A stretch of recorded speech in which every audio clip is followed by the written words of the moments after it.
الله الرحمن الرحيم إن هذا القرآن يهدي للتي هي أقوم صدق الله العظيم.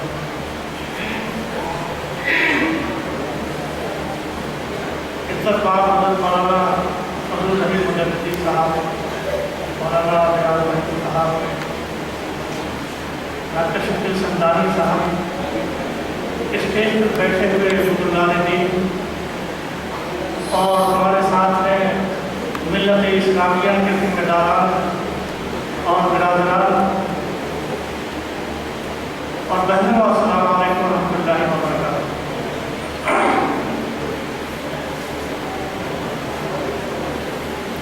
سچر کمیٹی کی جب رپورٹ آئی تو مولانا فضل الرحیم مجددی صاحب نے اس کا ایک نسخہ فراہم کیا اور آپ نے یہ فرمایا کہ علی گڑھ مسلم یونیورسٹی میں اس پر گفتگو ہونی چاہیے۔ علی گڑھ مسلم یونیورسٹی مسلمانوں کا دماغ کہلاتی ہے، لیکن میں نے محسوس کیا کہ وہ دماغ جیپور میں شفٹ ہو گیا۔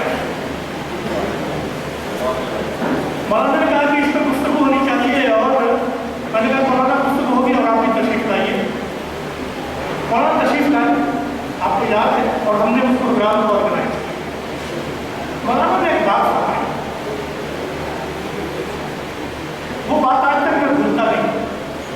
مولانا نے فرمایا کہ جب تعلیم سستی تھی تو مسلمان غافل تھا، تعلیم کی طرف متوجہ نہیں تھا۔ اب جب مسلمان تعلیم کی طرف متوجہ ہوا ہے تو تعلیم مہنگی ہو گئی۔ صحیح کہہ رہا ہوں مولانا؟ یہی فرمایا تھا آپ نے۔ دو باتیں ہیں جو عرض کرنی ہے۔ ایک بات تو وہ جو حضرت مولانا نے فرمائی کہ اگر تعلیم مہنگی ہے تو اس مہنگی تو تعلیم کو حاصل کرنے کے لیے معاونت، اسسٹنس، تعاون کہاں سے مل سکتا ہے، اس کی کھوج اور تلاش ہماری ذمہ داری ہے، اور یہ کام آپ نے کر کے دیکھا ہے۔ آپ نے 4-5 رپورٹیں تیار کی ایجوکیشنل بیکورڈنیس کے تاج کو تلاش کرنے کے سلسلے میں۔ میں پبلک اسپیکر ہوں، ہر مہینے میں اللہ کے طرف سے اس دعوتی کام کے لیے میرا سیکرٹری سنڈے میرا رہتا ہے، اور میں ہر جگہ جب بھی ایجوکیشن پہ گفتگو کرتا ہوں آپ کسی رپورٹ کو پیش کرتا ہوں کہ مولانا نے یہ رپورٹ جو تیار کی ہے وہ اصل کی رپورٹ ہے کہ ہماری کرام ریالٹی ہے کیا اور ہم کو کام کہاں سے شروع کرنا ہے۔ یہ جو پورا ایک سینوریو ہے ہندوستان میں، اس کو چینج کرنے کی بات آ رہی ہے، تو آپ کے پیغام کو میں ان لفظوں میں کہتا ہوں کہ ہر لہجہ بدلتی ہوئی دنیا کی خبر ہے، ہر لہجہ بدلتی ہوئی دنیا کی خبر ہے۔ جینا ہے تو حالات کے تیور پہ نظر رکھ، جینا ہے تو حالات کے تیور پہ نظر رکھ۔ گزرے ہوئے دن ہو گئے یادوں کے حوالے، اب اپنی نگاہوں میں نئی شاموں سے ہر جب تک آپ کی نگاہوں میں آنے والے دن، آنے والی شام، آنے والی صبح نہیں ہوگی، آپ ماضی کے اسیر رہیں گے، اور ماضی کے اسیر ہونے کا مطلب یہ ہے کہ اس کا تعلق صرف قبرستان سے ہے، مسلمانوں کی زندگی سے نہیں۔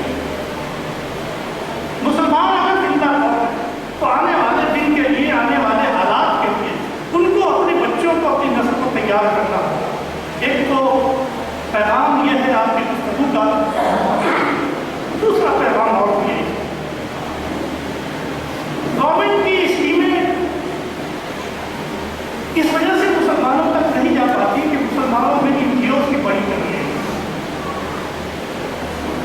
ایسی آرگنائزیشنز جو رجسٹرڈ ہوں، باشعور ہوں، باخبر ہوں، وہ گورنمنٹ کی اسکیموں کو گراس روٹ لیول تک مسلمانوں کے گاؤں بستی تک پہنچاتے ہیں۔